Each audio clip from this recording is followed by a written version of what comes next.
banyak banget lucunya kayak gitu ya. Nah, di sini pada pagi hari ini saya Linda dari Konsorsium Pembaruan Agraria akan menjadi moderator pada pernyataan sikap oleh Komite Nasional Pembaruan Agraria terkait ambisi pembangunan pariwisata, ambisi pembangunan pariwisata premium Labuan Bajo yang telah merampas ruang hidup masyarakat Labuan Bajo. Nah, di sini sudah hadir para narasumber kita pada pagi hari ini dan juga beberapa kawan media. Selamat pagi semuanya.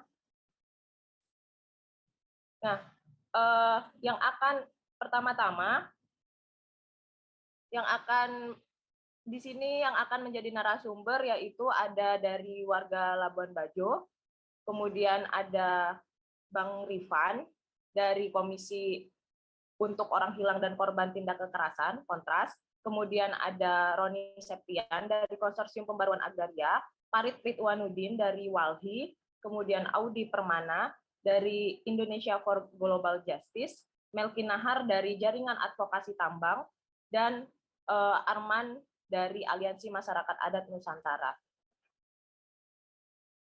Jadi pernyataan sikap ini adalah berawal mula dari pemaksaan pemerintah untuk menaikkan harga tiket masuk Pulau Komodo dan Pulau Padar, yaitu naik menjadi 3.750.000 dari yang awalnya hanya 150.000. Nah, pemerintah ini bersikeras bahwa kenaikan biaya tiket masuk ini adalah untuk kepentingan konservasi. Akan tetapi ini menjadi suatu ironi karena naiknya tiket masuk ini tidak menguntungkan sama sekali bagi masyarakat Labuan Bajo. Mereka yang mayoritas berprofesi sebagai pelaku wisata seperti travel agent, kemudian pekerja hotel, penjual souvenir dan lain sebagainya, itu sudah tiarap pada masa pandemi kemarin, kemudian baru dibuka lebar-lebar wisata ini tiba-tiba naik nih tiketnya. Nah, ini justru membuat mereka terpuruk kembali kayak gitu. Dan ini hanya sebagainya dan konflik apa yang terjadi akibat kenaikan tiket atau yang melatar belakanginya akan kita bahas bersama para narasumber kita pada pagi hari ini. Nah, mungkin untuk pertama-tama kita update keadaan kondisi di lapangan ya. Nah, sebelumnya untuk kawan-kawan media dan teman-teman yang menonton pada pagi hari ini baik di Zoom maupun streaming, ini ada permintaan bahwa warga Labuan Bajo ini tidak ingin ditampilkan videonya dan tidak ingin disebutkan namanya demi keamanan di lapangan karena kondisi di lapangan saat ini tidak memungkinkan untuk mereka dapat bebas dalam menyuarakan pendapatnya. Mungkin langsung saja dari warga Labuan Bajo, apakah sudah siap? Suara itu penting. Halo? Ya, selamat pagi teman-teman sekalian. Selamat pagi, Abang. Mungkin bisa dijelaskan ya, Bang, terkait bagaimana situasi terakhir di lapangan agar teman-teman juga bisa memahami bagaimana keadaan di sana. Terakhir kan kemarin infonya sempat naik itu tanggal 1 Agustus terdapat pembubaran paksa dan kekerasan aparat kayak gitu. Nah, bagaimana Bang? Silahkan Bang. Ya, mungkin sebelum jauh ke bicara tentang itu saya membentangkan secara singkat sedikit terkait dengan konteks besar dari keseluruhan kisruh terakhir yang terjadi di Labuan Bajo gitu ya. Jadi ini semua seperti yang teman-teman sebenarnya sudah tahu semua bahwa yang paling terakhir ini yang mencuat soal tiket itu sebenarnya tetap menjadi salah satu bagian penting dari keseluruhan rencana terakhir gitu, kebijakan pemerintah yang memang di bawah pariwisata super premium gitu. Pariwisatanya diubah gitu dari yang sebelumnya berbasis komunitas, berbasis konservasi, berbasis lingkungan, menjadi sekarang menjadi apa namanya, sangat berbasis industri gitulah, investasi gitu. Dan untuk tujuan itu beberapa titik penting di Labuan Bajo dan sekitarnya itu sudah ditetapkan sebagai kawasan industri investasi gitu. Ada Taman Nasional, ada apa itu yang di dalamnya kawasan Taman Nasional, lalu yang di sekitarnya ada kawasan ekonomi khusus di daerah Golomori, itu langsung di hadapan kawasan Taman Nasional gitu, masih menjadi bagian dari Pulau Flores. Paling barat Pulau Flores, di sebelah timurnya kawasan Taman Nasional, kurang lebih begitu dia punya gambaran geografis. Lalu ada hutan lagi di Kota Labuan Bajo, hutan pelindung kota 400 hektar, itu juga akan sedang dalam proses menuju kawasan industri. Nah, ini semua ditopang oleh energinya itu ada satu kampung namanya Desa Wesano. Jadi itu nanti yang akan diplotkan sebagai sumber energi geotermal yang sekarang juga tetap mendapat perlawanan dari warga. Nah, yang beberapa hari belakangan ini lagi tinggi tensinya itu, tanpa mengabaikan beberapa tempat yang lain yang juga warganya terus mengkonsolidasi diri untuk memprotes, melawan, itu Taman Nasional Komodo. Itu jadi daerah-daerah yang lain tadi kalau teman-teman bisa ikuti perkembangannya juga sedang dalam proses mengkonsolidasi diri warganya gitu, karena mengalami hal yang sama. Nah, kebetulan sekarang yang lagi itu adalah Taman Nasional, dan skemanya itu melalui penaikan tarif ini yang sangat signifikan, hampir berapa ribu persen gitu ya, dari 200.000 dan ya range 200 sampai 400 menjadi 3.750.000. Nah, memang mungkin kalau kita seperti yang saya bilang tadi, kalau kita hanya fokus pada masalah ini, kita akan kehilangan seluruh gambaran besar.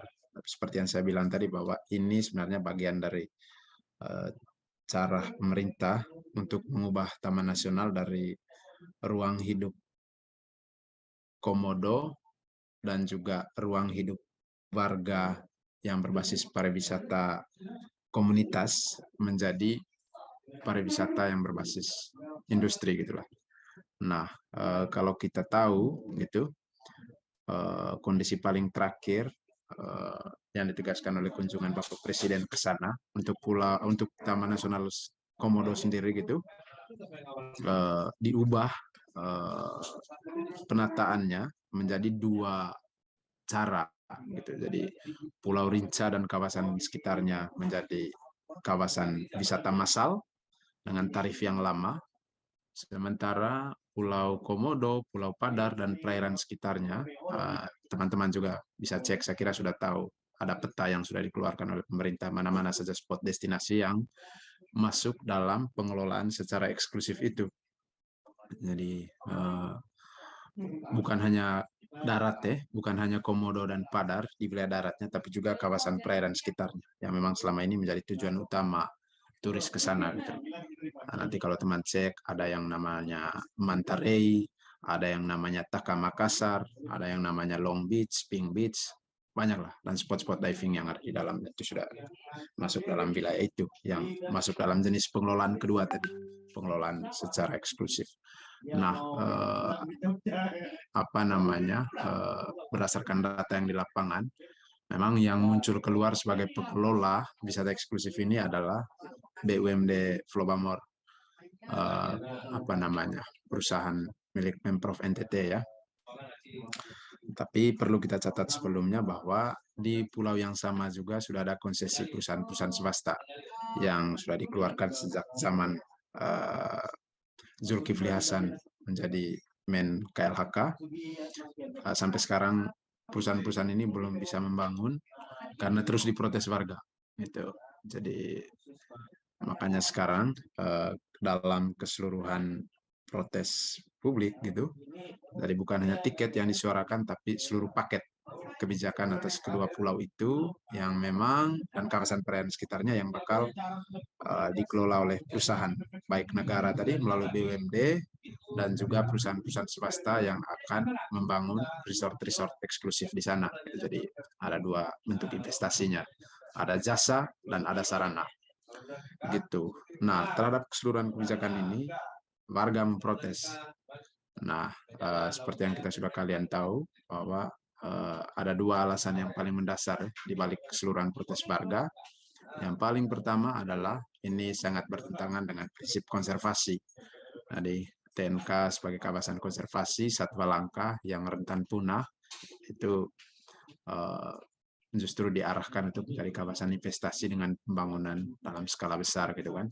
Kendati pemerintah terus berkelit bahwa ini tujuannya untuk konservasi, pembatasan kunjungan dengan tarif yang mahal untuk konservasi. Tapi kan data dengan jelas menunjukkan bahwa justru perusahaan-perusahaan dibawa masuk untuk membangun infrastruktur di dalamnya gitu. Dan kita juga tidak tahu seperti apa prediksi ke depannya. Yang pasti bahwa konservasi itu dengan tegas ditolak oleh warga karena datanya menunjukkan hal yang sangat berbeda. Itu satu. Lalu yang kedua, ada penyingkiran warga, penyingkiran livelihood warga gitulah. Jadi apa yang menjadi sumber utama pendapatan warga itu dihilangkan. Itu yang paling pertama tadi seperti yang dikatakan oleh moderator bahwa yang dirugikan dari kebijakan ini adalah pelaku-pelaku wisata di Labuan Bajo dan juga sektor-sektor ekonomi lain primer, pertanian, peternakan, perikanan yang memang menjadi ekosistem penting dari pariwisata Labuan Bajo. Karena kunjungan yang akan semakin menurun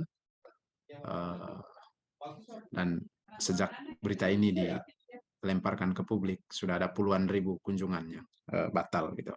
Nah, ini berdampak gitu. Lalu yang kedua, yang paling terdampak juga adalah warga Komodo. Berkali-kali gitu ya, mereka terlepas gitu dari apa yang menjadi sandaran hidup mereka gitu. Sejak pembentukan Taman Nasional dulu, mereka kehilangan hak agraria, lalu sekarang dengan dengan tiket eksklusif ini, livelihood mereka, yaitu ekonomi pariwisata berbasis komunitas juga terancam hilang gitu sebagai satu-satunya sumber livelihood karena mereka sudah tidak punya apa-apa lagi, warga Komodo kan. Berbeda dengan warga yang tinggal di Flores yang masih punya ubi, yang masih punya pisang dan lain-lain. Mereka aja petik kelapa yang menjadi bekas yang mereka tanam dulu sebelum terbentuknya Taman Nasional itu dilarang atas dasar konservasi. Sehingga mereka menjadi kelompok yang memang paling terdampak dari kebijakan ini. Sehingga memang sampai sekarang mereka tolak gitu. Nah, yang terakhir gitu, atas seluruh kebijakan ini warga menyampaikan protes keras gitu, termasuk demonstrasi berjilid-jilid gitu di Labuan Bajo, juga di Kampung Komodo, juga solidaritas perlawanan juga muncul di luar Labuan Bajo, bahkan sampai internasional gitu. Ya, tapi seperti yang teman-teman juga sudah tahu bahwa seperti apa reaksinya dari atas. Sejauh ini sih saya bahkan bicara juga dalam kondisi seperti itu gitu. Dari kondisi menjadi bagian dari situasi terkini di Labuan Bajo yang memang direpresi dari sana sini gitu. Bahkan mau bicara saja kita takut gitu. Karena memang satu strategi baru dari pemerintah, yaitu dengan strategi kekerasan ini menjadi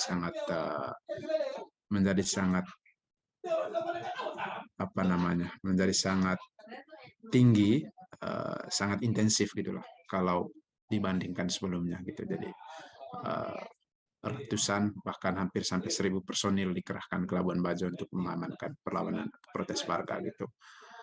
Sementara terkait detail cerita tentang itu, saya sendiri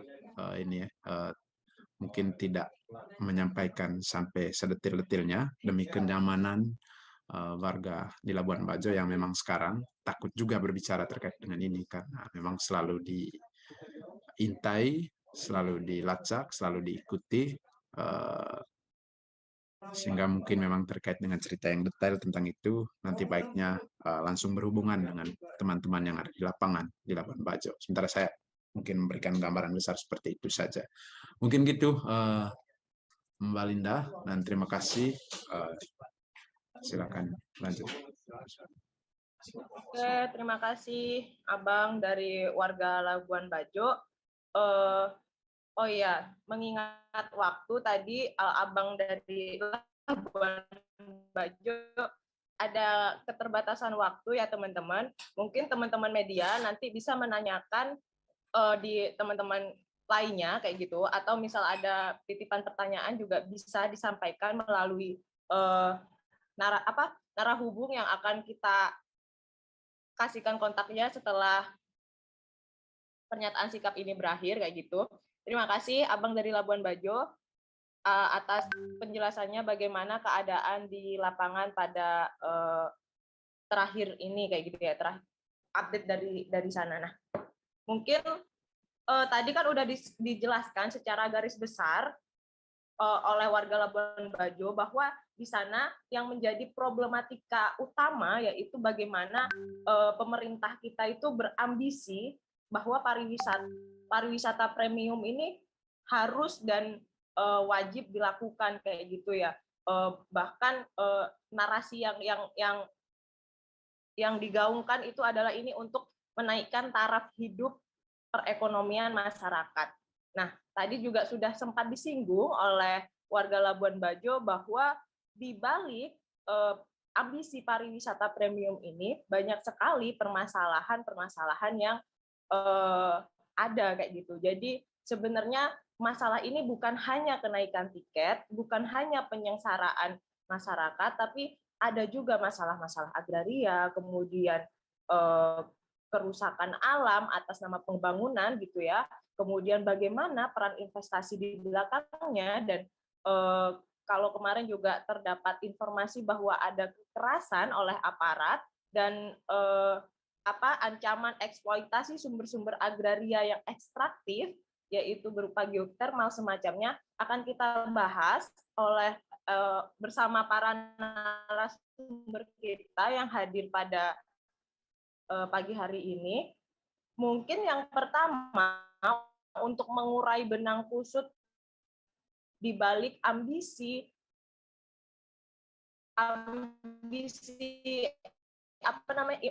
pariwisata. Halo Bang Roni Septian dari Konsorsium Pembaruan Agraria mungkin dapat menjelaskan terkait bagaimana perubahan agraria yang terjadi ini akibat ambisi pemerintah kita untuk mengembangkan pariwisata kayak gitu. Tadi kan mungkin bagaimana bisa menjelaskan PSN ini bisa dilaksanakan melalui skema pembebasan tanah kah atau klaim sepihak atau seperti apa? Bang Roni, apakah siap? Ya, terima kasih Linda. Suara saya jelas nggak? Jelas, Bang. Silakan, Bang. Baik, selamat pagi kawan-kawan sekalian, rekan-rekan jurnalis. Jadi langsung saja dan mungkin akan sangat singkat. Dalam pandangan kami dari Konsorsium Pembaruan Agraria, kami melihat bahwa kenaikan tiket yang dilakukan sepihak oleh pemerintah, baik itu oleh Badan Pengelola Otorita Pariwisata Labuan Bajo, Kementerian Pariwisata, dan lain-lainnya, hal tersebut tidak lain adalah upaya dari perampasan tanah terhadap wilayah-wilayah yang itu berpotensi sebagai sumber-sumber devisa negara. Dalam hal ini pulau-pulau yang sangat indah di Labuan Bajo, dan salah satunya adalah Pulau Komodo. Mereka sudah mengalami begitu banyak perampasan tanah selama hidupnya. Misalkan di Pulau Komodo, sejak tahun 1962 mereka dipaksa pindah dari tanahnya hanya karena Soeharto menetapkan Pulau Komodo sebagai kawasan Suaka Marga Satwa pada waktu itu.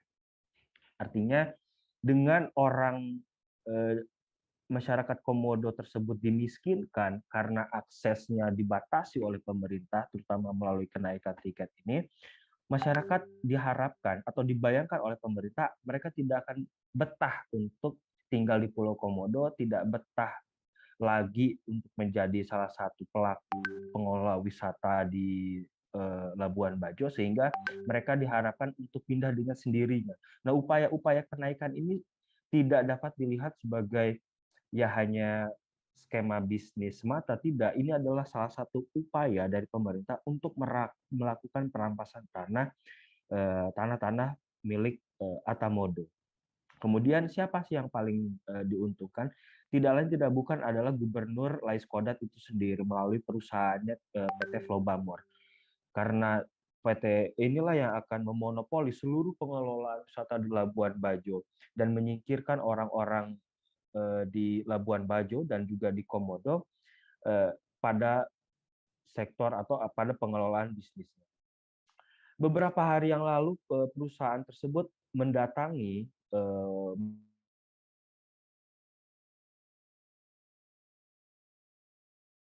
masyarakat Atamodo, menyampaikan bahwa mereka dan juga kami menolak kenaikan harga tiket tersebut, dan juga Atamodo itu menolak seluruh privatisasi Pulau Komodo yang akan dilakukan oleh PT Flobamor.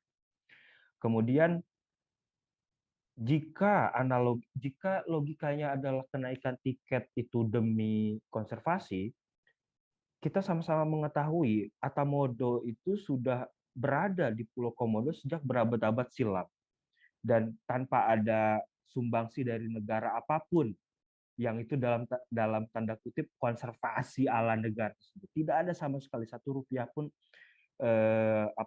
uang negara yang diberikan kepada Pulau Komodo selama ini.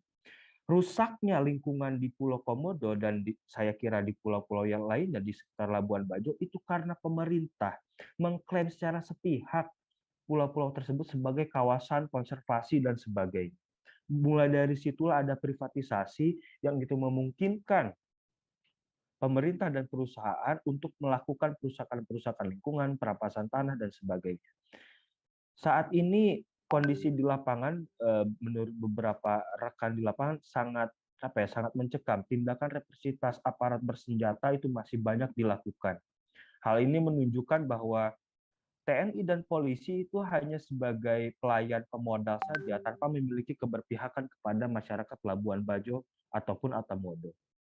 Bukannya menyelesaikan konflik agraria, pemerintah malah mempercepat pemiskinan struktural bagi masyarakat Labuan Bajo yang sangat tergantung pada sektor wisata. Oleh karena itu, kami dari KPA mendesak pemerintah untuk segera selesaikan konflik agraria di seluruh Labuan Bajo, terutama di Pulau Komodo, lepaskan wilayah adat Atamodo dari klaim sepihak kawasan hutan konservasi, dan segera berikan perlindungan pengakuan hukum terhadap wilayah-wilayah adat Atamodo. Kemudian kami juga mendesak pemerintah agar segera membatalkan kenaikan tiket, karena itu hanya akan membunuh ribuan orang yang sangat ketergantungan terhadap sektor pariwisata di Labuan Bajo. Dan yang terakhir, kami juga meminta kepada aparat bersenjata, kepada pemerintah, kepada pelaku bisnis skala besar untuk segera menghentikan agenda pembangunan dan perampasan tanah itu melalui klaim kawasan pariwisata nasional atau KSPN. Karena melalui klaim KSPN tersebutlah perampasan tanah tersebut seolah legal. Privatisasi yang memiskinkan masyarakat itu dianggap legal oleh pengusaha, oleh pemerintah, dan sebagainya. 3 hal itulah yang ingin saya sampaikan. Terima kasih, Linda. Oke, terima kasih Bang Roni dari KPA atas pernyataannya bahwa perampasan tanah ambisi pemerintah dalam pariwisata Labuan Bajo itu tidak ubahnya adalah perampasan tanah, di mana aparat sebagai pelayan pemodal juga mempercepat kemiskinan struktural yang ada di Labuan Bajo hari ini yang sangat ketergantungan pada pariwisata seperti itu. Terima kasih Bang Roni atas penjelasannya bagaimana masalah-masalah agraria yang terjadi di Labuan Bajo. Nah, tadi sempat disinggung oleh Bang Roni terkait bagaimana represivitas aparat di Labuan Bajo ini juga seringkali terjadi di berbagai wilayah PSN kayak gitu ya. Nah, di sini sudah bergabung dengan kita Bang Rifan dari Kontras. Apakah Bang Rifan siap? Ya, saya siap. Linda. Halo. Oke, Bang Rifan dari Kontras, bagaimana Bang terkait bisa nggak menjelaskan pendekatan kekerasan dalam pembangunan di Indonesia ini, utamanya kan ini Labuan Bajo ya, kemarin kan tanggal 1 Agustus di masa aksi itu dipaksa untuk mundur dan ditangkap, bahkan direpresi kayak gitu. Nah, bagaimana kawan-kawan Kontras memandang hal ini? Silakan Bang. Oke, terima kasih. Selamat pagi semuanya.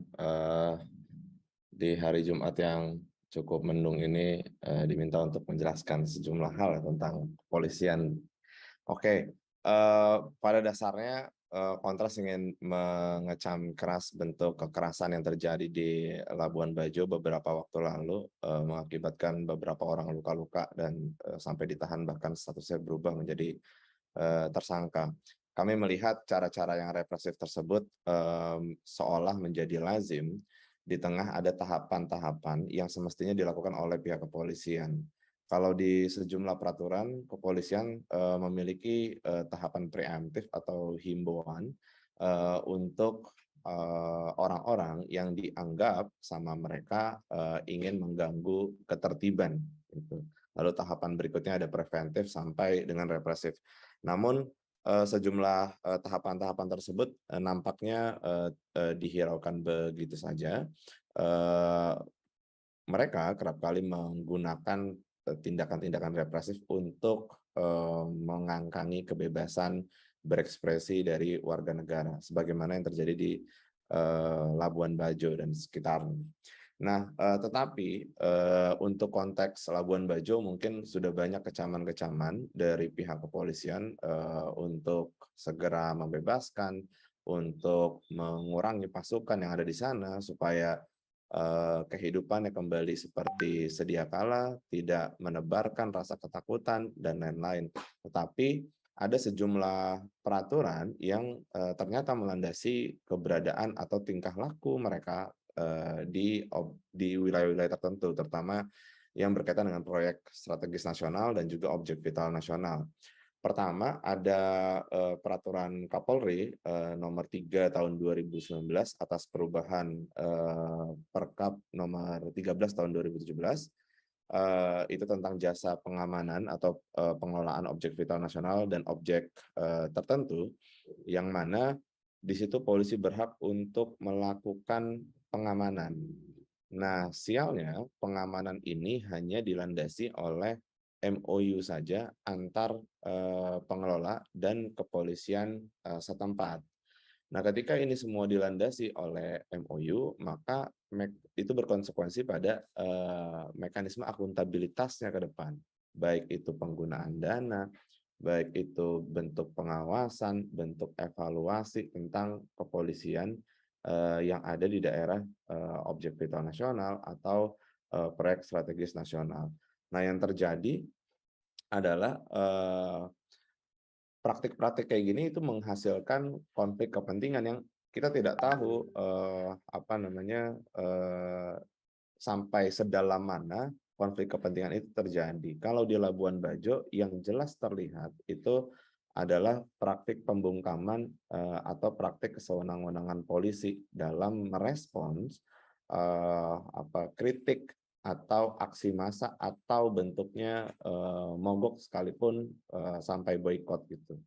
Nah, praktik-praktik itu menjadi seolah wajar karena memang dia dilandasi atas dasar MOU. Itu berdasarkan peraturan Kapolri nomor 3 tahun 2019. Tapi apakah kerja-kerja kemarin kepolisian itu sudah dilandasi MOU atau belum? Artinya itu perlu dicek kembali. Kalau tidak, ya makin sewenang-wenanglah kepolisian dalam mengambil tindakan di Labuan Bajo. Dan ini khawatirnya langkah-langkah seperti ini itu koordinasinya itu hanya di tingkat daerah saja, sementara untuk pengawasan sampai di tingkat pusat itu tidak berjalan dengan baik karena hanya dilandasi oleh MOU tersebut gitu. Saya khawatir bahwa yang terjadi di Labuan Bajo, kekerasan kemarin itu hanya bagian kecil saja atas konsekuensi dari peraturan Kapolri ini gitu. Tapi jangan-jangan ke depan ini jauh lebih masif. Misalkan orang yang atau pelaku wisata yang ingin menyampaikan kritik atas kenaikan harga lagi misalkan, atau dia menyampaikan kritik perihal kenaikan harga ini tidak akan berdampak sama kehidupan kita, akan terus merugikan kita. Itu bahkan dalam bentuk keluhan saja itu bisa jadi akan ditindak berlebihan oleh kepolisian. Nah, ini yang kemungkinan besar itu akan terjadi ketika Perkap ini terus menjadi landasan polisi untuk bergerak. Yang kedua, masih di tataran Perkap, yaitu ada Perkap nomor 12 tahun 2015 tentang pengamanan kepariwisataan. Nah, Perkap inilah yang menurut kami menjadi salah satu sumber kenapa polisi itu kerap kali bertindak secara sewenang-wenang. Di salah satu pasalnya itu berbunyi bahwa bentuk-bentuk gangguan terhadap objek pariwisata meliputi gangguan internal dan eksternal. Nah, dalam gangguan internal, bentuk gangguan yang masuk ke dalam klasifikasi tersebut, gangguan internal adalah unjuk rasa dari pekerja. Nah, ini yang kami khawatirkan ditafsirkan secara literal saja, bahwa orang-orang yang melakukan unjuk rasa dalam bentuk apapun atau melakukan protes dalam bentuk apapun, mereka dianggapnya sebagai sebuah gangguan yang harus segera diredam dengan cara apapun. Gitu. Jadi ada legitimasi bagi kepolisian dengan keberadaan Perkap ini untuk merepresi atau mengambil tindakan keras, baik itu melakukan penganiayaan saat unjuk rasa atau sampai menahan seseorang karena tidak ada perbuatan yang dilakukannya, itu memungkinkan terjadi ke depan ini. Nah, ini yang saya rasa dua Perkap tadi itu menjadi landasan utama kenapa polisi bisa sewenang-wenang beberapa waktu belakangan, terutama di daerah proyek strategis nasional atau objek vital nasional, baik itu di kawasan industri, pariwisata, dan lain sebagainya. Nah, kami mendesak bahwa situasi ini juga penting untuk direview kembali, keberadaan Perkap ini direview kembali, bahwa semestinya unjuk rasa itu dianggap sebagai bagian dari ekspresinya warga negara, bukan dianggap sebagai gangguan. Gitu. Karena kalau tidak, polisi akan melihat unjuk rasa itu bukan soal benar atau salah, tapi langsung menganggapnya sebagai sebuah gangguan ataupun ancaman, sehingga mereka terlegitimasi untuk melakukan langkah-langkah yang represif terhadap unjuk rasa atau kritik-kritik warga negara dalam bentuk apapun. Nah, seiring dengan banyaknya kritik atau di antara tumbuhnya protes terhadap objek vital nasional atau perubahan status pada daerah-daerah tertentu, saya rasa keberadaan Perkap ini memang perlu dievaluasi. Labuan Bajo bisa menjadi, peristiwa di Labuan Bajo bisa menjadi titik tolak untuk mereview kembali Perkap-Perkap yang ada, terutama Perkap yang berkaitan dengan perlakuan diskriminatif bagi warga negara, apalagi berpotensi untuk membungkam ekspresi warga negara. Itu saja dari saya. Terima kasih, Linda. Oke, terima kasih Bang Rifan tadi terkait penjelasannya bagaimana represivitas kepolisian itu justru diberi secara legal ya oleh negara, diatur secara legal kayak gitu. Jadi kayak bisa dibenarkan dalam tanda kutip bahwa kekerasan itu juga akibat dari sistem mereka yang tidak pernah mengalami perbaikan walaupun kekerasan itu bersifat berulang. Nah, semoga dari Labuan Bajo ini kepolisian juga dapat mengevaluasi dan mengubah sistemnya kayak gitu. Makanya pernyataan sikap ini juga akan mendorong pihak kepolisian Republik Indonesia dalam hal perbaikan sistem. Oke, kalau tadi sudah ada dari Bang Rifan untuk menjelaskan represivitas dan kekerasan aparat dalam dalam praktek-praktek menjaga pariwisata. Kemudian di sini sudah gabung juga dengan kita ada Kak Audi Permana dari Indonesia for Global Justice atau IGJ. Halo Kak Audi. Halo, suara saya aman ya? Aman Kak. Oke, Kak Audi bersama kita pada pagi hari ini. Tolong dong Kak ini jelasin bagaimana sih peran besar investasi pada praktek perampasan ruang hidup, kerusakan lingkungan, dan berbagai bentuk pelanggaran hak asasi manusia di Labuan Bajo itu seperti apa kayak gitu, dan bagaimana pernyataan sikap teman-teman IGJ dalam memandang hal ini kayak gitu. Silahkan Kak Audi. Oke, terima kasih Kak Linda udah memberikan kesempatan juga yang salah satu perwakilan IGJ untuk memberikan dalam konteks penekanan di isu investasi ini ya. Selamat siang juga rekan-rekan semuanya, media juga. Tadi kita udah dengar ya protes yang terjadi di lapangan, dan juga saya ini sebenarnya ingin hanya mendukung argumen tadi yang diberikan Bang Roni dan Bang Rifan ya. Dalam konteks investasi, IGJ sebenarnya ingin memberikan dua pendekatan saja. Pendekatan yang penting untuk diingat adalah yang pertama itu dalam konteks investasi, yang kita tahu PT Flow Bamor dan Mitra melakukan investasi yang besar di Labuan Bajo tersebut. Namun itu patut dipertanyakan ya kebermanfaatannya, karena kalau dilihat juga profil dari PT Flow Bamor sendiri sebagai BUMD itu seharusnya dapat membantu ya perekonomian masyarakat lokal, bukan hanya mematikan UKM, dan fungsi dari badan usaha milik daerah itu sebenarnya punya mandat untuk memberikan kesejahteraan masyarakatnya, bukan malah memberikan challenge atau masalah-masalah baru bagi masyarakat setempat. Itu kalau kita lihat dalam konteks jika betul PT Flow Bamor yang bekerja sama dengan provinsi, pemerintah provinsi dalam melakukan investasi penanaman modal dalam negeri tersebut dilakukan.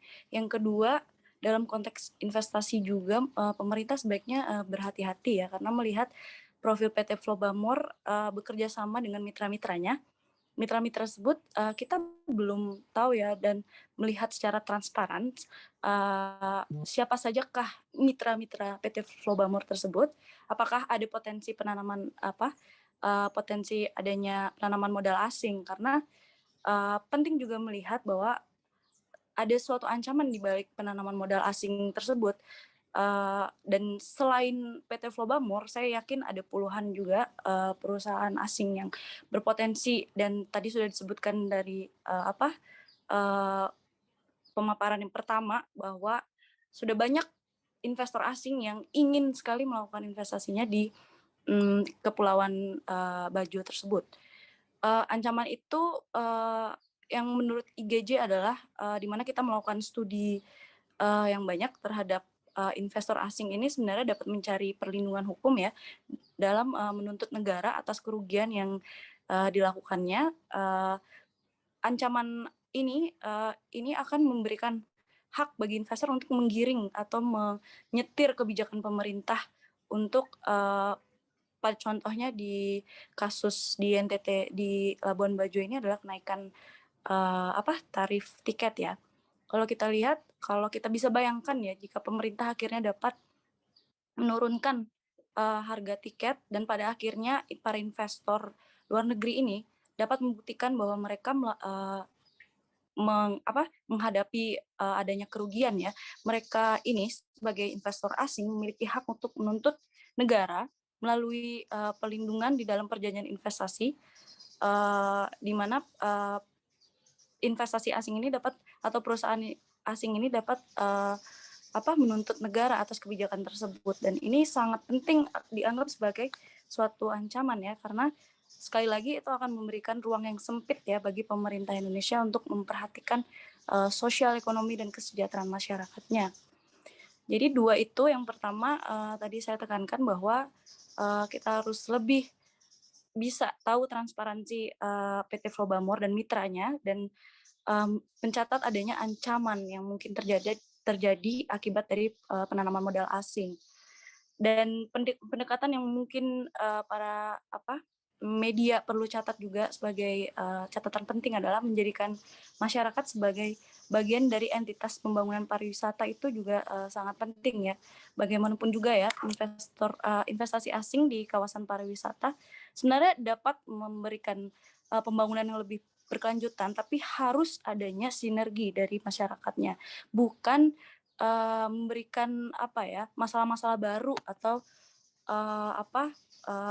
masalah baru atas kerugian ekonomi yang mereka dapatkan di lingkungan sekitar ya. Jadi itu pendekatan bahwa peran penting dari masyarakat lokal dalam investasi itu sangat diperlukan. Jadi IGJ sekali lagi ingin mendukung ya adanya diberhentikannya pembangunan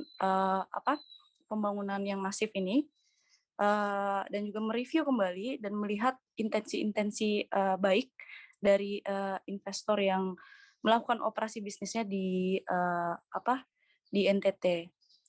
Itu saja, Kak. Oke, terima kasih Kak Audi dari Indonesia for Global Justice yang tadi sudah menjelaskan bagaimana peran besar investasi ini pada masalah-masalah yang ada di Labuan Bajo hari ini. Karena mereka ternyata bisa menyetir kebijakan pemerintah kayak gitu. Dengan contohnya itu adalah tiket masuk yang sangat tinggi gitu ya, Kak. Nah, berikutnya setelah tadi dijelaskan terkait bagaimana peran besar investasi dan bagaimana peran masyarakat peran masyarakat di situ penting kayak gitu. Nah, di sini juga sudah hadir Bang Arman dari Aliansi Masyarakat Adat Nusantara untuk dapat menjelaskan ke kita bagaimana pembangunan itu kenapa selalu meminggirkan masyarakat adat kayak gitu. Dan bagaimana peran masyarakat adat dalam pembangunan di Labuan Bajo ini, apakah ini sudah menjadi mainstream pembangunan hari ini, atau seperti apa bacaan dari teman-teman Aman? Halo Bang Arman. Halo. Halo.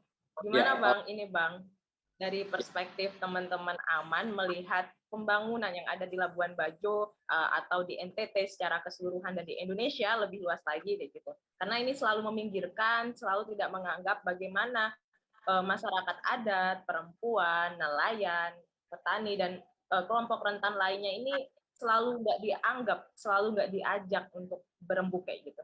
Oke, mungkin Bang Arman bisa langsung saja Bang. Ya, terima kasih Mbak Linda dan kawan-kawan sekalian. Saya singkat saja.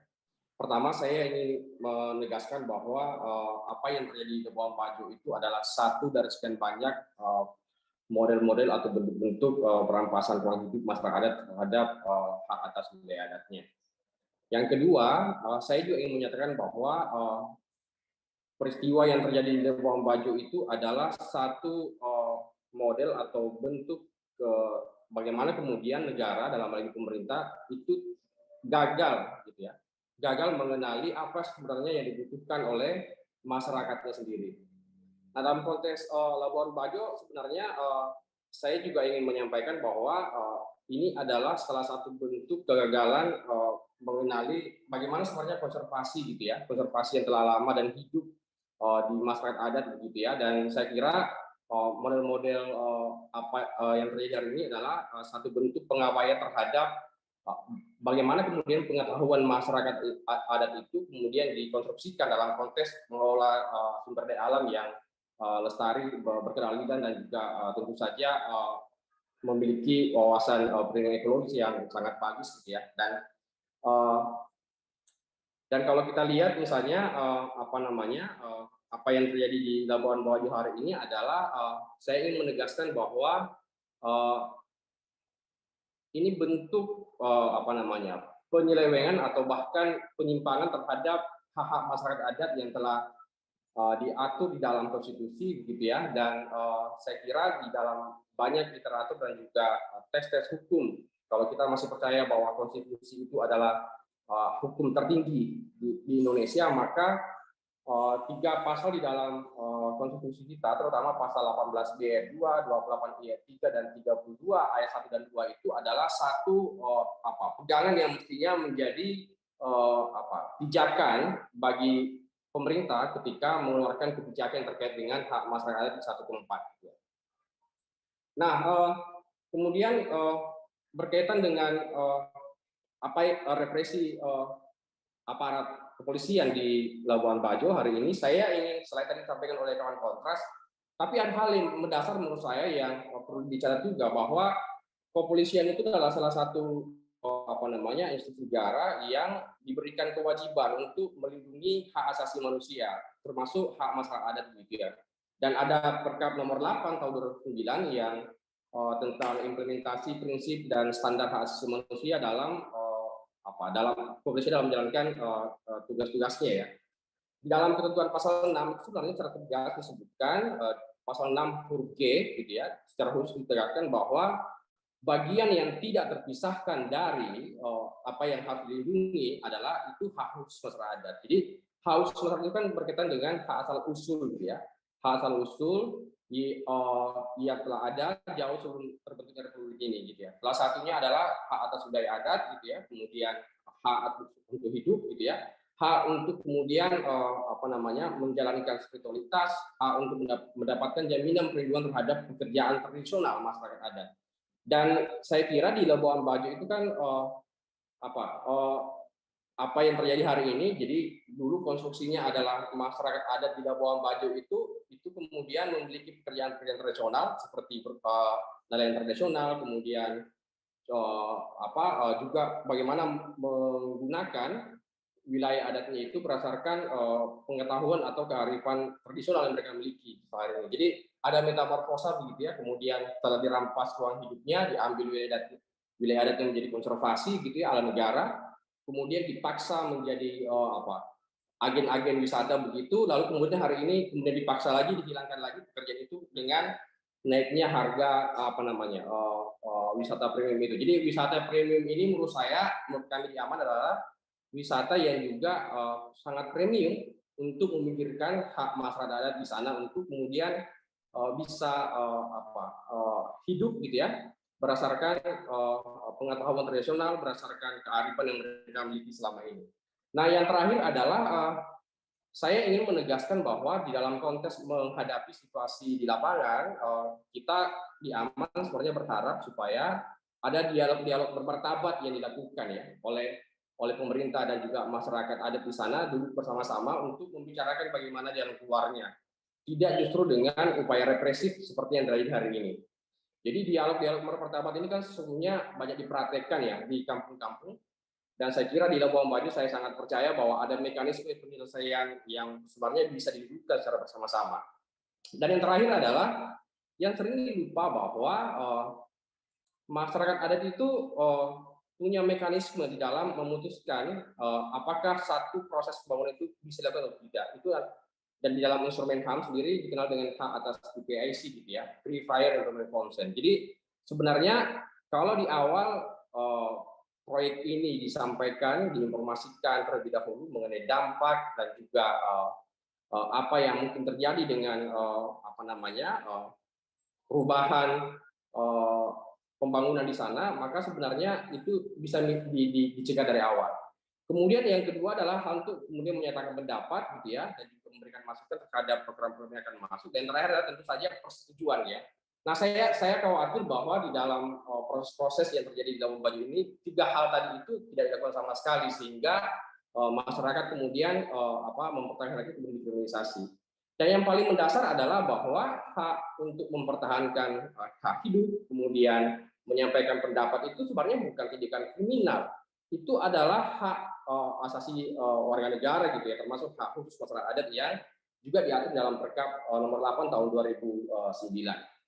Nah, kemudian paling terakhir ini adalah kami di Aman berpandangan bahwa sudah saatnya pemerintah untuk kemudian mereview gitu ya, bahkan mencabut gitu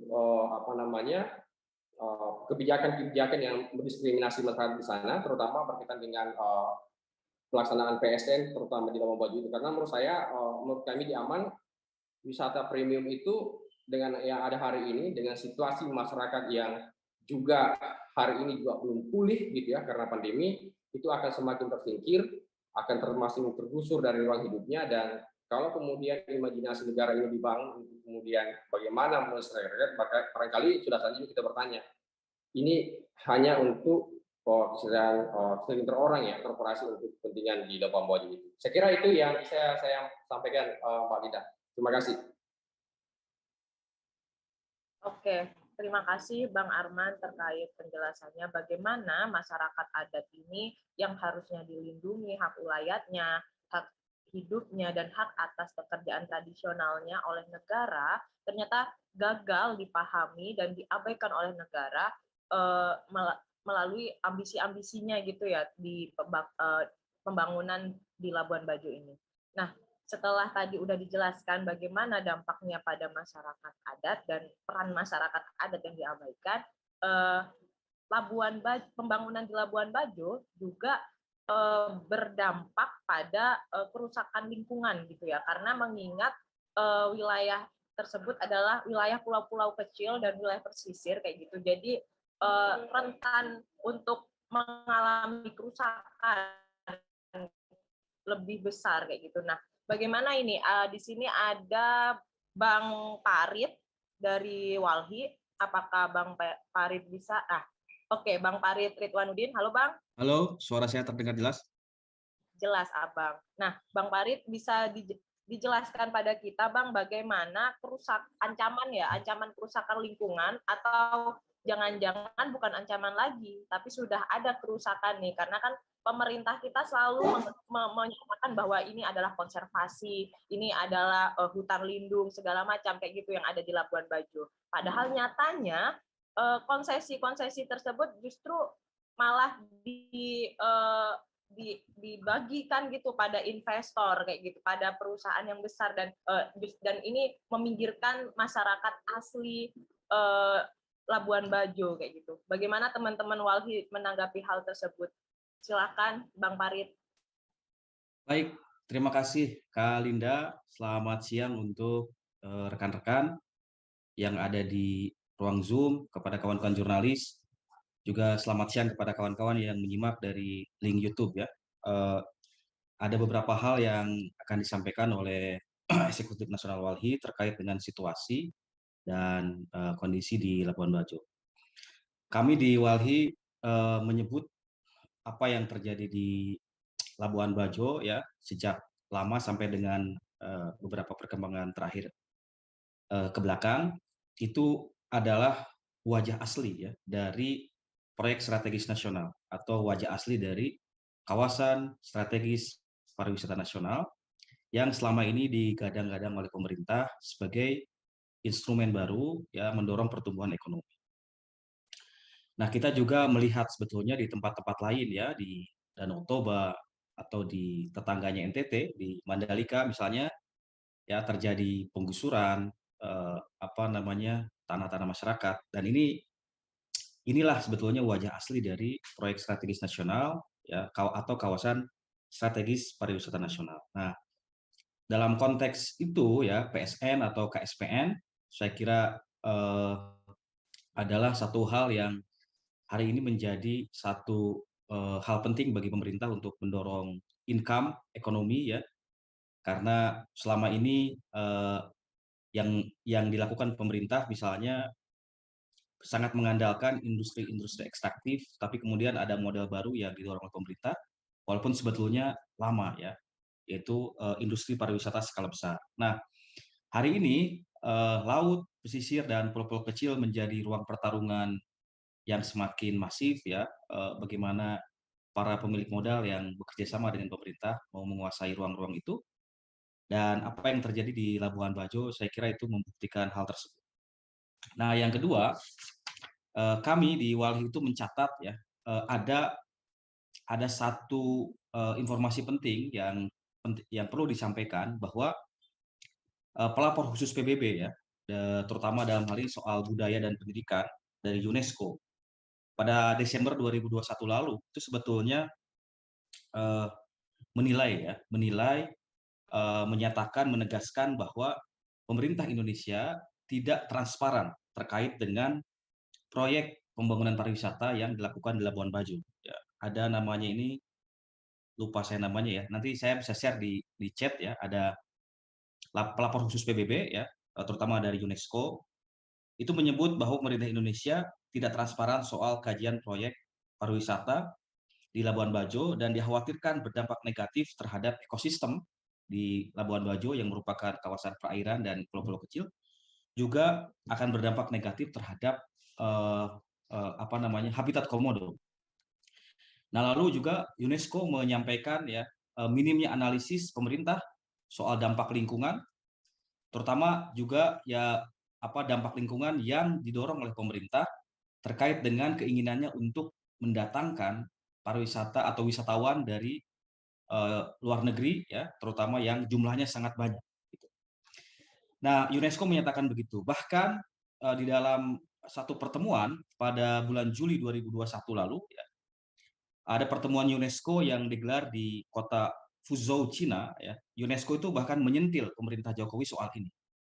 Nah, jadi ini sebetulnya sudah sejak lama diperhatikan ya oleh lembaga internasional seperti UNESCO. Nah, yang lain yang ingin kami sampaikan bahwa proyek pariwisata skala besar yang didorong di Labuan Bajo itu sebetulnya banyak melahirkan ketidakadilan. Tadi kawan-kawan sudah menyebut ya, ada krisis agraria, ada hal-hal yang lain, termasuk soal masyarakat adat. Nah, saya ingin menyebutkan satu contoh yang ini saya kira penting disampaikan. Ada satu temuan soal air, ya, ketidakadilan air di sana.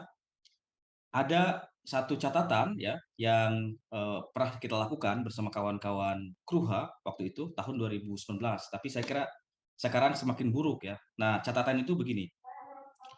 Sebanyak 40 liter air per detik ya itu dialokasikan untuk hotel-hotel berbintang, hotel-hotel skala besar yang jumlahnya di Labuan Bajo itu saya kira tidak sampai 50 ya.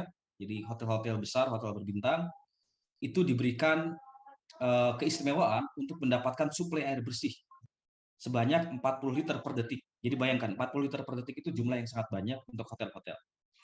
Nah, tetapi pada saat yang sama 18 liter per detik itu dialokasikan untuk 5.000 orang di Labuan Bajo. Jadi proyek pariwisata ini menunjukkan ya atau melanggengkan ketidakadilan, terutama misalnya soal akses air ya. Nah, kami waktu itu pernah melakukan satu kunjungan ke satu pulau kecil di Labuan Bajo namanya Pulau Papagaran atau Pulau Papagaran. Dan saat berdiskusi dengan kawan-kawan di pulau itu, kita berbicara soal air ya. Mereka itu sangat tergantung dengan suplai air dari darat.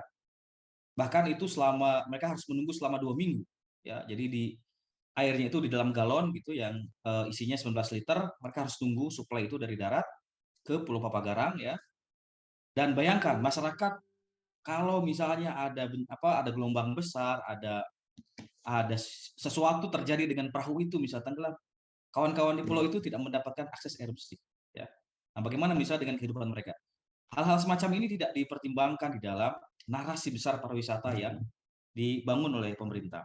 Nah, hal yang lain yang saya kira penting disampaikan, kawan-kawan nelayan misalnya di Labuan Bajo itu sering mengalami kesulitan ya untuk menangkap ikan di wilayah-wilayah yang ditetapkan sebagai kawasan inti konservasi. Nah, tetapi pada saat yang sama kapal-kapal besar ya untuk pariwisata itu berjalan begitu lalu lintas di situ ya, kemudian foto-foto, dan kita patut mempertanyakan ya soal pembuangan limbah ya. yang dilakukan kapal-kapal besar. Kemana mereka membuang limbah? Ya. Nah, ini saya kira satu hal yang penting kita tanyakan kepada pemerintah. Ya. Nah, yang kedua, kami di Walhi Nasional itu memiliki foto-foto kerusakan terumbu karang ya di perairan Labuan Bajo, yang itu sangat terkait, sangat erat hubungannya dengan industri pariwisata skala besar yang selama ini didorong.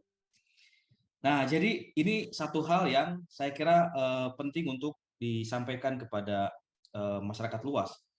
Dan yang lain saya kira yang penting disampaikan adalah soal kita mendesak kepada pemerintah, ya, kepada pemerintah, terutama kepada Kementerian Lingkungan Hidup dan Kehutanan, ya, kepada Presiden Republik Indonesia, untuk ya mengevaluasi praktik konservasi yang selama ini dijalankan di Taman Nasional Komodo, karena selama ini terbukti ya melanggengkan gitu ya krisis, kemudian mempermudah memberikan karpet merah untuk industri pariwisata.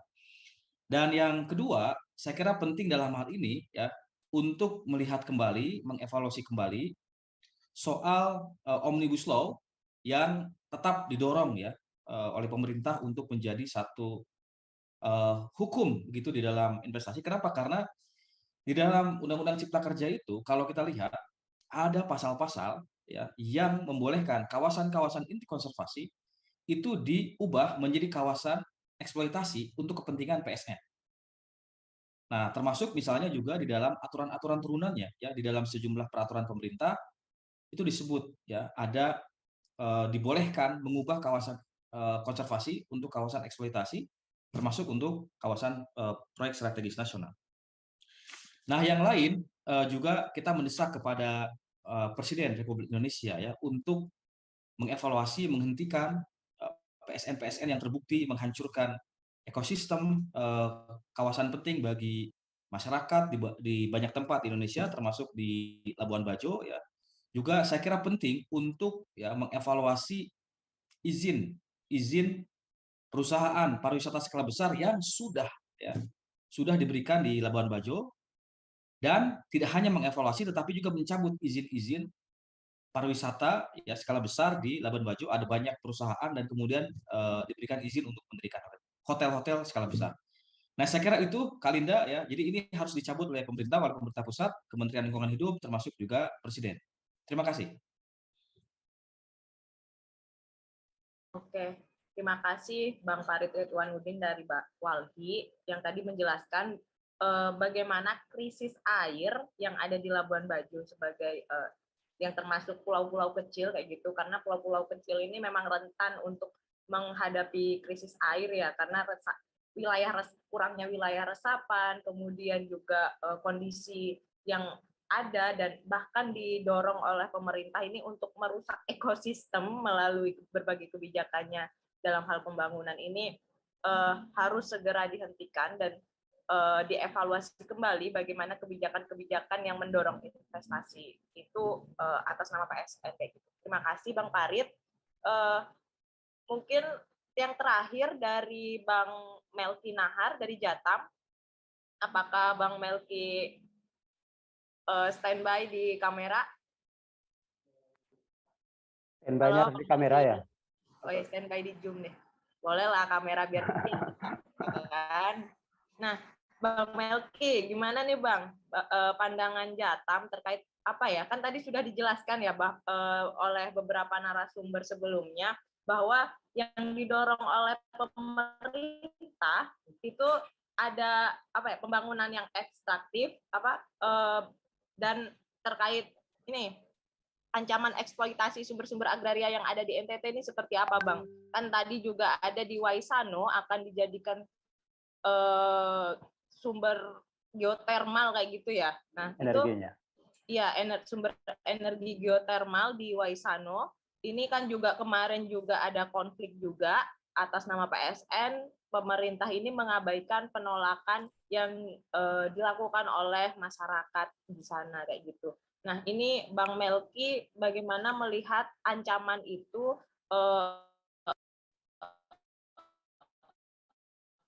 akan menjadi sebuah kenyataan untuk menyokong pembangunan industri di sana itu pasti dibutuhkan banyak energi. Gimana, Bang Melki, pandangan Jatam? Iya, Kalinda, dengar suaraku kah? Mantap, mantap. Kedengaran, Bang. Silakan. Iya, Bang.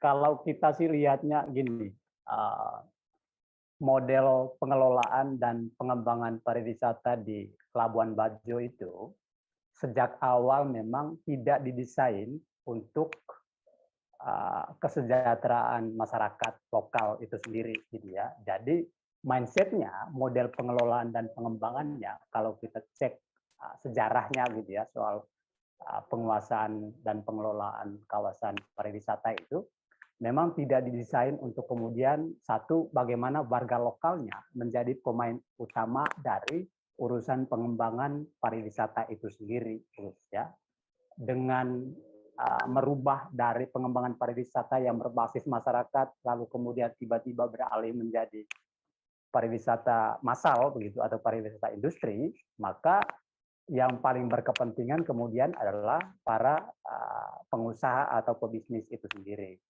Nah, teman-teman Sun Spirit kan sudah banyak sebetulnya melakukan riset terkait dengan Pulau Komodo dan warga yang ada di dalamnya, yang kalau kita baca begitu ya, soal bagaimana di awal mereka direlokasi, bahkan dilarang begitu ya, untuk berburu, untuk bertani dan segala macamnya. Lalu kemudian mereka beralih profesi menjadi nelayan. Tapi ketika 90-an wilayah konservasinya itu kan kemudian diperluas begitu, diperlebar hingga ke wilayah laut. Nah, ini yang kemudian juga mencaplok ruang hidup dari warga itu sendiri, yang terpaksa membuat mereka beralih profesi lagi menjadi pelaku pariwisata, gitu ya. Tapi urusannya di bagian hilir kira-kira, soal memandu wisatanya, menjadi pekerja hotel dan segala macamnya. Tetapi yang kemudian sangat berkepentingan adalah tentu saja para pebisnis itu sendiri. Jadi model pengembangannya memang tidak didesain untuk kemudian bagaimana warga sejahtera. Tapi yang perlu kita highlight adalah ketika Jokowi berkuasa ini, lalu kemudian dia mendorong pembangunan 10 Bali baru, di mana Labuan Bajo sebagai salah satunya, begitu.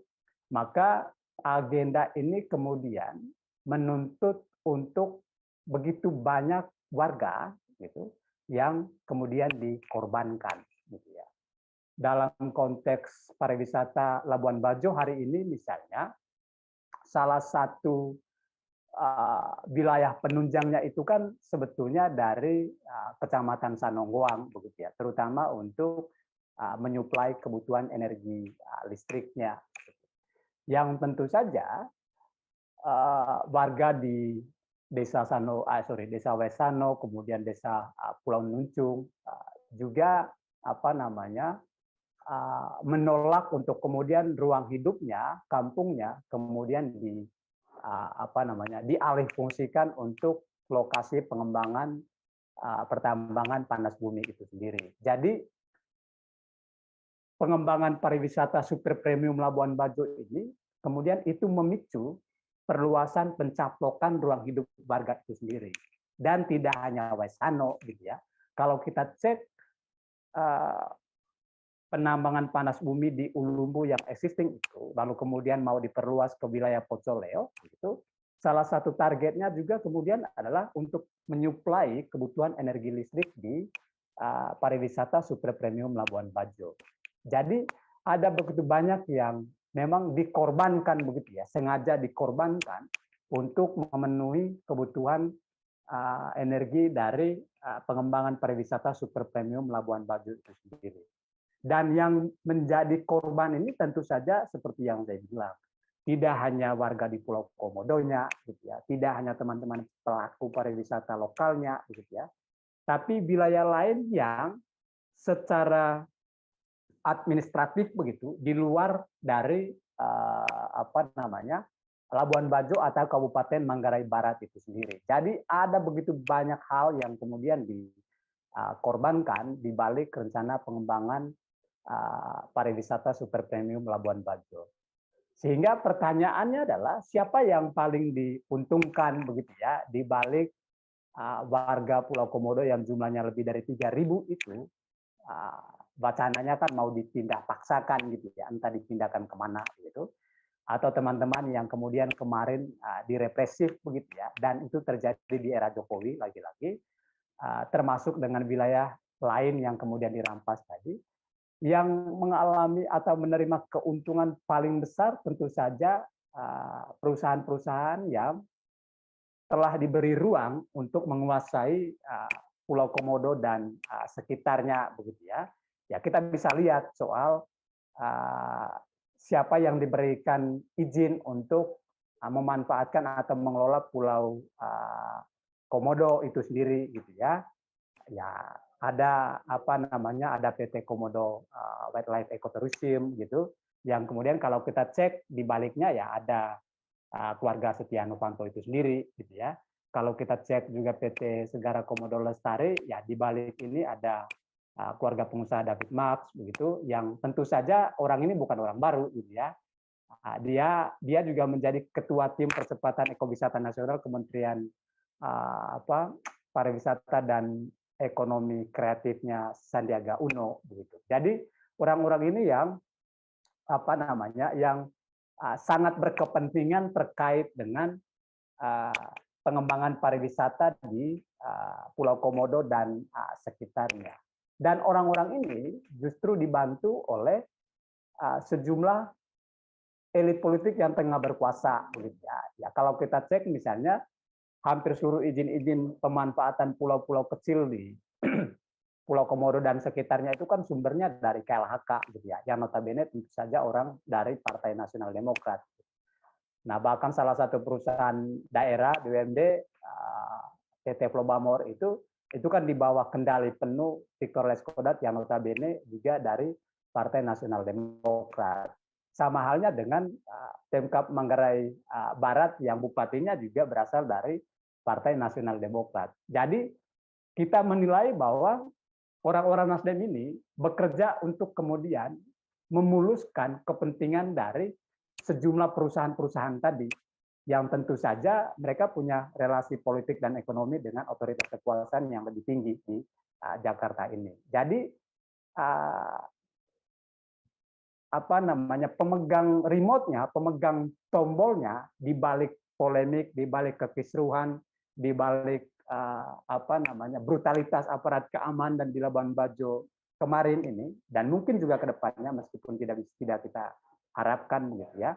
Ya tentu saja Jakarta gitu. Maka yang mestinya paling bertanggung jawab untuk kemudian seluruh permasalahan terutama terkait dengan yang sangat mendesak soal represivitas aparat keamanan itu terhadap warga adalah tentu saja adalah para pejabat yang memberikan legitimasi berupa izin pemanfaatan terhadap sejumlah perusahaan-perusahaan itu di Pulau Komodo dan sekitarnya.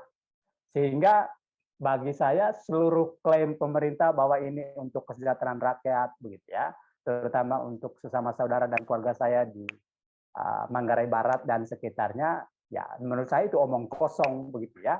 Yang paling berkepentingan, yang paling menerima manfaat adalah para pebisnis yang saya bilang tadi.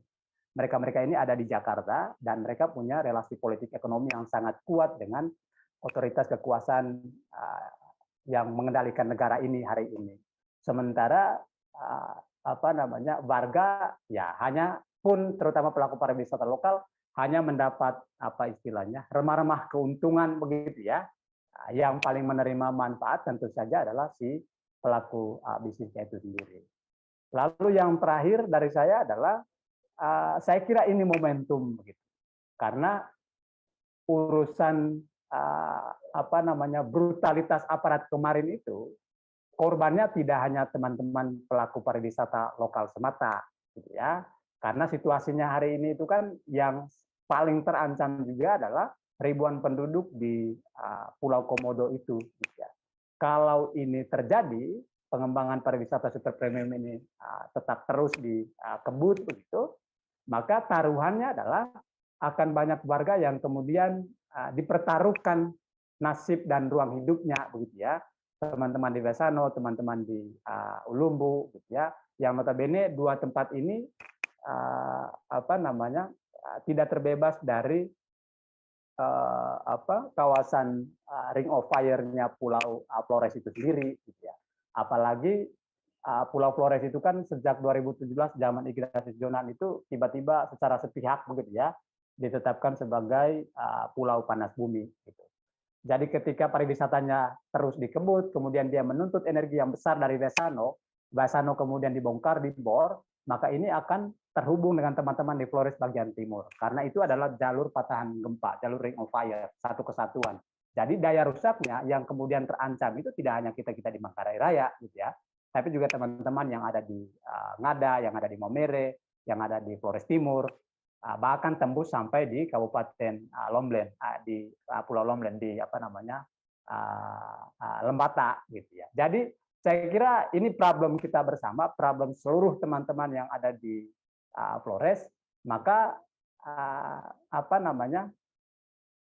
perlawanannya kemudian adalah perlawanan kolektif begitu ya. Ini tidak hanya sebatas urusan teman-teman para pelaku pariwisata karena mereka seolah-olah dibiarkan sendirian begitu ya menghadapi brutalitas aparat keamanan. Dan saya sih mendesak begitu ya.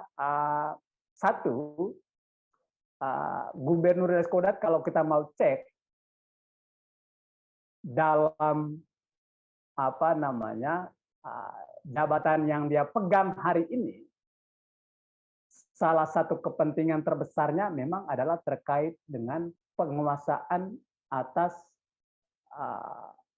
pariwisata di NTT itu sendiri, gitu ya. Ya salah satunya memang di Labuan Bajo. Jadi saya mendesak begitu untuk kemudian Victor Leskodat, satu yang paling penting itu adalah mesti membuka seluruh data dan dokumen, terutama terkait dengan PT Pulau Bamor itu sendiri. Karena sampai saat ini, teman-teman di Labuan Bajo juga sama gitu ya, tidak tahu persis siapa mitra dari PT Pulau Bamor itu sendiri. Karena dugaan terbesarnya adalah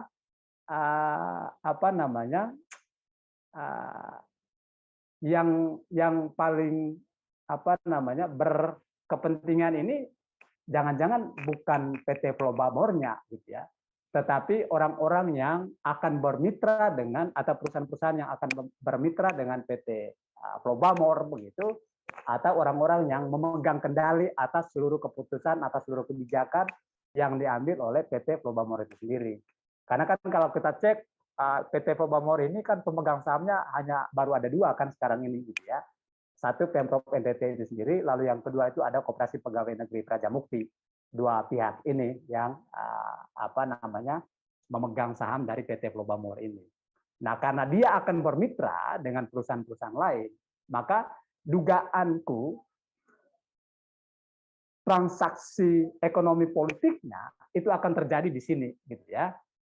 Maka penting untuk kita menelusuri, penting untuk juga Victor Leskodat membuka Pulau Bamor ini dia akan bermitra dengan perusahaan apa, ya. Karena ketika seluruh proses pengambilan keputusan atau kebijakan di dalam PT Pulau Bamor itu sendiri berlangsung tertutup, apalagi penuh transaksional, gitu, maka dugaan kita di awal bahwa yang paling berkepentingan untuk kemudian mengakumulasi keuntungan sebesar-besarnya Victor Leskodat ya masuk akal, kira-kira begitu. Maka salah satu yang mendesak itu adalah mesti membuka seluruh data dan dokumen-dokumen ini, karena sampai detik ini, terutama sependek ingatanku, itu tidak pernah dibuka, gitu ya. Sementara beberapa perusahaan lain justru kita dapat dari Kementerian Hukum dan HAM itu sendiri. Jadi praktik sudahlah pariwisatanya dikuasai oleh segelintir pebisnis, sudahlah mengatasi protes warga dilakukan secara represif, secara brutal begitu. Penyusunan kebijakan dan informasi terkait perusahaannya juga akan tertutup. Gitu ya. Artinya warga itu benar-benar mengalami dia menjadi korban berlipat ganda gitu ya. Dan ini memang salah satu yang menjadi persoalan serius begitu, karena kalau ini lewat begitu, apalagi kemarin kayaknya penting juga diingat oleh teman-teman Labuan Bajo, yang aparat keamanan yang terlibat mengamankan dalam tanda kutip masa aksi itu kan tidak hanya dari Labuan Bajo gitu ya. Saya dengar ada juga yang dibawa dari Kupang, dari Polda NTT. Jadi untuk menghadapi segelintir warga yang protes karena piring nasinya terganggu begitu, bahkan berpotensi lenyap begitu, negara justru menurunkan pasukan dalam jumlah yang banyak gitu ya. Sudahlah menurunkan jumlah pasukan dalam jumlah yang banyak begitu, pendekatan keamanan juga sangat-sangat represif. Dan ini contoh buruk sebetulnya di zaman Victor Raiskodat, dan ini tidak hanya satu kasus gitu ya. Dalam urusan kasus Besi Pae, Victor Raiskodat melakukan pendekatan yang sama. Jadi menurutku Raiskodat ini adalah salah satu kepala daerah yang merespon perlawanan atau aspirasi warga itu dengan cara represif. Dan ini tidak layak untuk dicontohi. Gubernur ini saya kira tidak layak untuk melanjutkan periode kepemimpinannya, terutama menyongsong Pilgub NTT di waktu mendatang. Orang ini saya kira sudah tidak layak, karena punya banyak cacat begitu, punya banyak problem yang kemudian seluruh korbannya adalah warga itu sendiri, dan sebagiannya adalah orang-orang yang hari ini sedang memperjuangkan nasib dan hidupnya itu sendiri. Begitu, Kalinda. Oke, Bang Melki, terima kasih atas penjelasan panjangnya ya terkait bagaimana ekonomi politik ini yang berjalan di Labuan Bajo seperti itu. Dan ancamannya juga bukan hanya teman-teman di Labuan Bajo, tapi juga menyeluruh di wilayah-wilayah sekitarnya yang itu merupakan wilayah ring fire kayak gitu ya. Di wilayah Flores Timur, kemudian di tadi Maumere dan sampai Pulau Lembata seperti itu. Makasih Bang Melki. Ini untuk pertanyaan teman-teman media bisa raise hand atau bisa kirim di chat. Tapi karena di chat ini nggak ada, mungkin ada yang ingin mengutarakan langsung pertanyaan-pertanyaan pada para pembicara kita pada pagi hari ini.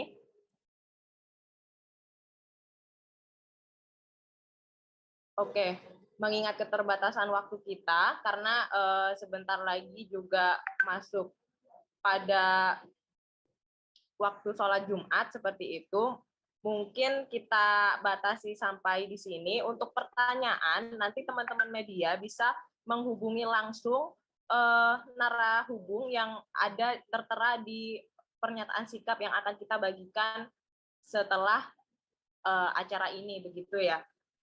Saya mungkin akan memberi sedikit kesimpulan bagaimana apa yang telah dijelaskan oleh para pemateri kita pagi hari ini, yaitu bagaimana kekerasan fisik dan tekanan psikis akibat represivitas aparat itu ternyata juga berdasarkan ketentuan hukum yang berlaku kayak gitu, dan itu harus diubah sistemnya, harus dievaluasi dan dicabut aturan-aturan yang melanggengkan kekerasan yang dilakukan oleh polisi di Indonesia, khususnya dalam bisnis wisata yang saat ini sedang dikembangkan seperti itu. Karena yang menjadi korban pada kekerasan represivitas itu bukan hanya orang yang dipukuli itu saja, kan, tapi juga keluarganya dan bagaimana mereka mempertahankan tanah dan ruang hidupnya itu menjadi hal yang dianggap keliru oleh negara yang nyatanya gagal gitu dalam memberi kesejahteraan, dalam memahami apa yang menjadi kebutuhan masyarakat, dan bagaimana pemerintah itu justru merusak lingkungan dan ekosistem yang selama ini dijaga oleh masyarakat itu. Nah, ambisi wisata premium Labuan Bajo ini saat ini telah menambah daftar panjang praktek perampasan tanah dan ruang hidup atas nama PSN. Dan kenaikan tiket itu bukan hanya sebatas kenaikan tiket belaka, akan tetapi banyak sekali unsur-unsur yang melatar belakanginya, banyak sekali dampak-dampak yang menyertainya juga nanti ke depan. Nah, di sini Komite Nasional Pembaruan Agraria menilai bahwa narasi konservasi dan pengembangan wisata oleh pemerintah di Labuan Bajo tidak ubahnya adalah perampas tanah dan ruang hidup masyarakat Labuan Bajo. Si pembangunan pariwisata tersebut berdampak pada kerusakan ekosistem, lingkungan, dan berbagai bentuk pelanggaran hak asasi manusia, yaitu berupa peminggiran masyarakat adat, perempuan, dan kelompok rentan lainnya di Labuan Bajo, ini seolah-olah menjadi legal kayak gitu. Jadi di sini Komite Nasional Pembaruan Agraria menuntut pemerintah untuk mencabut dan mengevaluasi segala aturan yang merugikan masyarakat. Mungkin seperti itu pernyataan sikap dari Komite Nasional Pembaruan Agraria pada hari ini terkait hal yang terjadi di Labuan Bajo, tidak disempitkan pada kenaikan tiket belaka, akan tetapi ada masalah-masalah agraria dan lingkungan yang menyertainya. Saya Linda, terima kasih semuanya. Terima kasih Bang Melki, Bang Arman, Bang Roni. Terima kasih Mbak Bang Linda. Farid.